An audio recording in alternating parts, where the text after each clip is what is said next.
So, ngayong araw ay magpapa-check up kami kay nanay dito sa Manila is Medical Center.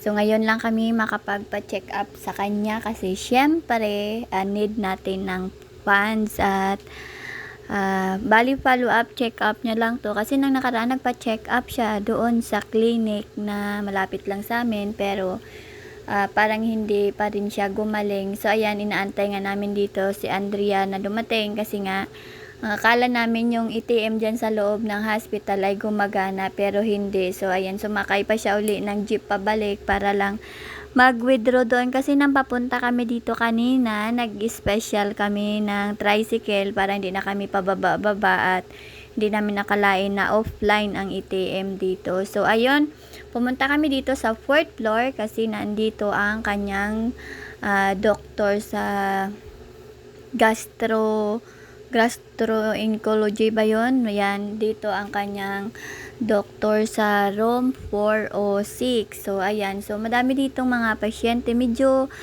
magulo lang dito ang setup nila kasi nga hindi nila masabi kung basta sabihin lang nila na sa kabilang building, ganito, ganyan. Pero, pagdating mo doon, ituturo ka na naman sa ganito, sa ganon. Magulo ang setup dito. Kaya kapag nandito ka, kailangan wag kang syunga-syunga kasi kailangan magtanong-tanong ka. So, ayan, nandito kami sa harapan ng pinto kung saan si nanay magpapa-check up at nakapila pa rin kami dito. At hindi pa kami tinatawag pero naka-fill up na kami ng form sa loob at syempre waiting lang kami dito sa tatawagin si nanay. So ang check up dito ay 650 at depende sa ipapa-check up mo. Syempre mayroon si nanay na kailangan niya parang nagbalik siya sa zero step kasi kailangan niya uli mag-urine.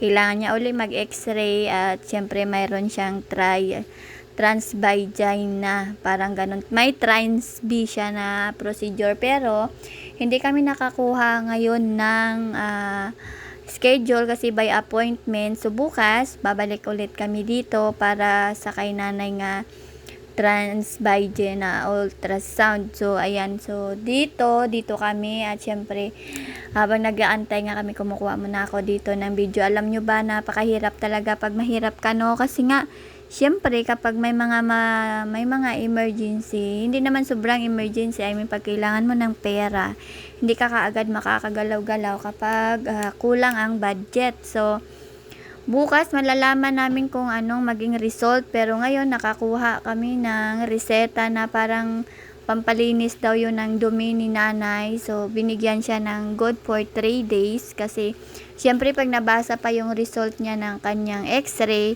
ihi at saka sa ultrasound, saka lang siya magkakaroon ng mga kompletong gamutan. So ngayon ang binigay pa lang sa kanya ng kanyang doktor ay parang pang flushing lang or pampadumi niya kasi nga sabi niya sa gilid lang yung kanyang sakit. So hindi ko alam na yung bituka pala natin nasa gilid. Ang alam ko ang bituka natin nandito sa harap. So sabi ko kay nanay, nasa gilid pala yung bituka kasi nga ang alam ko yung bituka nandito. So nandito kami ngayon sa baba dahil nagpa-x-ray nga kami nito. So, ang hirap din kapag wala kang mga health card, PhilHealth. So, tinatanongan nila kami kung ano daw yung ibabayad namin. Sabi ko, syempre, pera.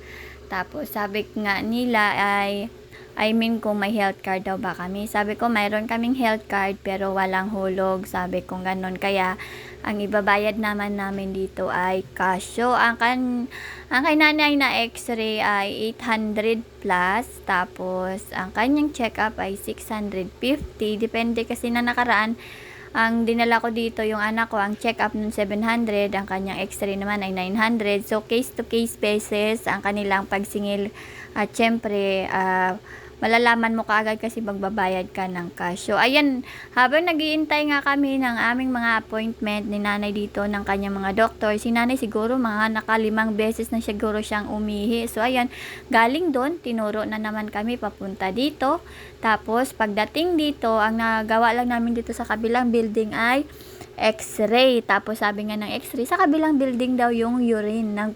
Tapos nanggaling doon, bumalik na naman kami dito. Tapos sabi nila, ang nandito daw ay ang ultrasound. Tapos galing doon, pumunta na naman kami dito sa kabila kasi nandito daw yung laboratory. Kaya sinabihan ko ang gwardiya or ang mga frontliners nila bakit ganun, paturo-turo kayo, sabi ng isa dito, tapos sabi ng guard, baba sa guard, nandito, tapos ngayon, pababalikin nyo na naman kami. So ngayon, sabi ko nga kay nanay, sabi ko, naranasan ko na mag-Trans-B dahil yung nagtrabaho ako sa hospital dati, tapos may mga libre silang mga medical check-up.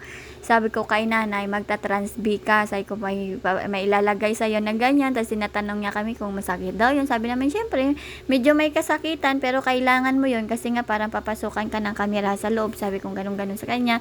So, alam ko natatakot talaga siya, pero tinatawanan nga lang namin siya. So, ayan, nakapag-laboratory na siya. Ang result niyan, after 4 hours, kaya sabi ko sa cashier dyan, bukas na lang namin yan babalikan kasi may procedure pa naman na gagawin at sabi nila ay okay lang naman. Ngayon, kung hindi daw ako ang kukuha niyan, kung hindi daw kukuha yung pasyente, pwede naman daw ako, pero need lang daw ng valid ID. Sabi ko, sige, bukas na lang para isabay na lang namin sa procedure. So, bukas, may part 2 yung ating vlog kasi nga, syempre, kahit maingay yung nanay natin, nag-iisa lang yung nanay natin. Kaya, siyempre, kung kaya natin sila ipagamot, gawan natin ng paraan. Siyempre, walang mga anak na hindi mahal ang magulang. Lagi natin yung tatandaan at saka wala din namang magulang na hindi mahal ang anak. So, may mga circumstances lang talaga na hindi kaagad-agad namin magagawa yon kasi siyempre, hindi naman tayo bilyonaryo, hindi naman tayo mayaman. So,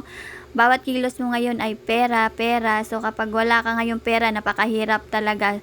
Kaya sasabihin nila na, okay lang pag walang pera, basta masaya yung pamilya. Hindi talaga ako agree dyan. Kasi pag wala ka ngayong pera, sobrang baba ng tingin talaga sa'yo ng tao. At alam nyo ba kung bakit? Hindi ka makakapag-desisyon kapag wala ka talagang pera. Pero bukas may part 2 at sabi ko nga kay nanay, mag-ready na siya bukas niya. Huwag niyang tatakutin yung doktor sa kanyang mahiwagang gubat.